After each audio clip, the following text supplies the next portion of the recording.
peace to humanity. It is what we all strive for, deep down in our hearts.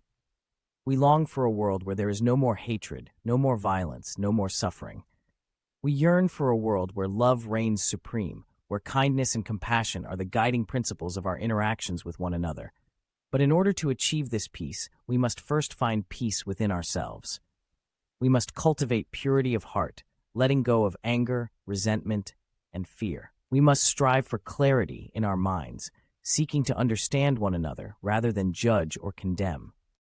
We must open our hearts to love, allowing it to flow freely and unconditionally to all beings.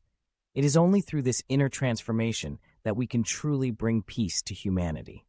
It starts with each and every one of us, making a conscious choice to be a beacon of light in a world that can sometimes feel dark and chaotic. It starts with choosing love over hate, kindness over cruelty, understanding over judgment. So let us all commit to this journey towards peace. Let us embrace the purity of heart, the clarity of mind, and the love that resides within each of us. Together, we can create a world where peace is not just a distant dream, but a living reality for all. Love you.